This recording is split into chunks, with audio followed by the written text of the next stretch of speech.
సరే అయితే ప్రస్తుతం అమర్నాథ్ మంచులింగం అసాధారణంగా కరిగి మాయమైపోవటం కనిపిస్తోంది. అసలు దీని వెనక గల కారణం ఏమై ఉంటుంది సార్? మీ విశ్లేషణ ఏంటి? ఎస్ అండి. ఇప్పుడు అమర్నాథ్ జ్యోతిర్లింగం, అమర్నాథ్ మనకి మంచులింగం దగ్గరికి ఇప్పుడు లక్షలాది మంది శివభక్తులు చాలా కష్టపడి జమ్మూ, ఈ శ్రీనగర్ నుంచి జమ్మూ ఇటు పహల్గాం మీదుగా ఈ యొక్క ఎక్కడ ఈ గ్రేటర్ హిమాలయాస్ లో ఉన్న అమర్నాథ్ దగ్గరికి వెళుతున్నారు భక్తులు.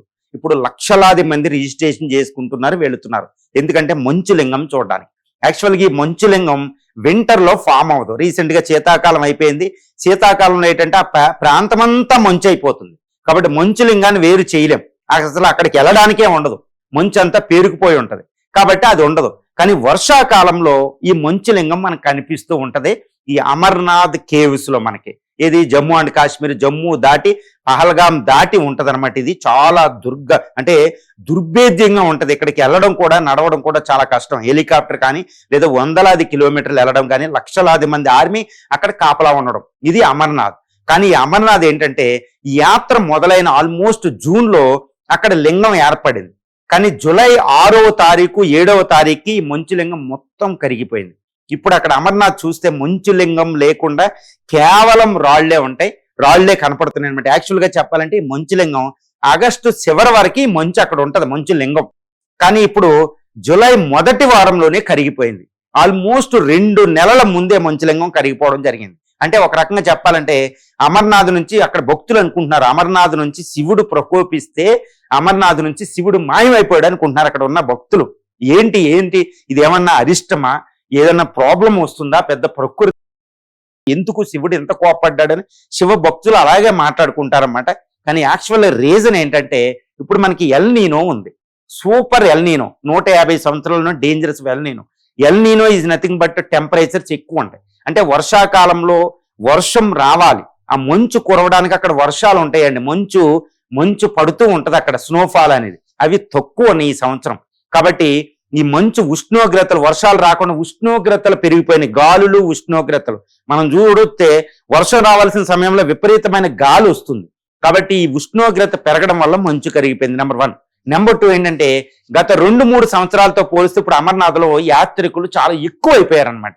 ఎందుకు ఎక్కువారంటే లాస్ట్ ఇయర్ పహల్గాం ఈ దాడి వల్ల తక్కువ, ఇప్పుడు ఎక్కువ అవ్వడం వల్ల అక్కడ రోజుకి లక్షలాది మంది దర్శించుకుంటే ఈ బాడీ టెంపరేచర్స్ ఉంటాయి అనమాట.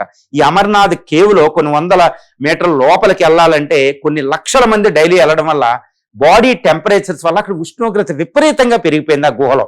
కాబట్టి మంచు కరిగిపోయింది అనమాట. ఈ ఎక్కువ టచ్ చేయడం ఇవన్నీ అనమాట.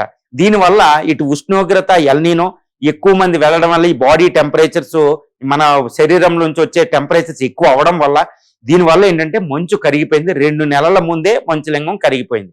మరి ఇది ఏం సూచిస్తుందంటే శివుడు నిజంగా ప్రకోపించాడా, శివుడు కోపడ్డాడంటే నిజంగా ప్రకృతి. శివుడు అంటే పశుపతి, పశుపతి అంటేనే ప్రకృతి. మనకి ఇండస్ వ్యాలీ సివిలైజేషన్ నుంచి చూస్తున్నాం చూడండి.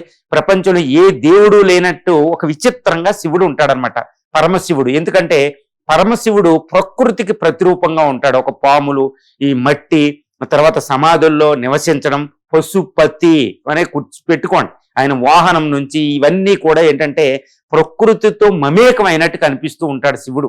అది పశుపతి. ఇండస్ వ్యాలీ సివిలే మొట్టమొదటి గాడ్ ప్రపంచంలో చెప్పాలంటే Pashupati is the first god of the human being అనమాట. అది పశుపతి. ఇప్పుడు అక్కడ ప్రకృతి ఏంటంటే మానవుడు విచ్చలవిడిగా ప్రకృతిని నాశనం చేస్తున్నాడు. ఇప్పుడు ఎల్ నీనో అనేది కూడా మానవుడి వల్లే కారణం. ఈ ఉష్ణోగ్రతలు పెరగడానికి మానవుడే కారణం. అక్కడ ఎక్కువ మంది వెళ్ళడం కూడా మానవుడే కారణం. ఇష్టం వచ్చినట్టు గోలేయడం, మంటలేయడం అండ్ రిజిస్ట్రేషన్ లేకుండా ఎక్కువ మంది ఈసారి అక్కడికి వెళ్ళిపోయినట్టు తెలుస్తుంది. ఎక్కడికి? అమర్నాథ్. సెక్యూరిటీ బీఫ్ అప్, చాలా దారుణమైన పరిస్థితులు అక్కడ. అమర్నాథ్ ఏంటంటే ఒక పవిత్రమైన స్థలంలో ఒక రకమైన భయం, ఎక్కడి నుంచి టెర్రరిస్ట్ వస్తాడా అని. ఇలాంటి విషయాల్లో మంచు కరిగింది. కాబట్టి ప్రకృతిని మనం నాశనం చేయడాన్ని శివుడు ప్రకోపించాడు అనడంలో ఎటువంటి సందేహం లేదు. ఇది మనకు సూచించేది ఏంటంటే అరే ప్రకృతిని రక్షించండి. దేవుణ్ణి మీరు ఎంత పవిత్రంగా చూస్తారో, ఒక నీటి బిందువులు, పంచభూతాలు అనేది ఉంటది మన భారతదేశంలో. ధర్మో రక్షిత రక్షిత అనేది వేదవాక్యం లాగా వృక్షో రక్షిత రక్షిత అది ఫాలో అవ్వండి. ఒక ట్రైబల్ కమ్యూనిటీస్ అడవుల్లోకి వెళ్తే అడవులు నాశనం అవ్వవు, ఆధునిక మానవుడు వెళ్తే అడవులు నాశనం అయిపోతాయి. చూడండి, ప్రకృతిని రక్షించండి, నీటి బిందువులను రక్షించండి, అప్పుడు ప్రకృతి చెట్టుల్ని నాటండి, చెట్టుల్ని రక్షించండి అనే సందేశం ఈ రోజు అమర్నాథ్ శివుడు ఇస్తున్నాడు అనమాట.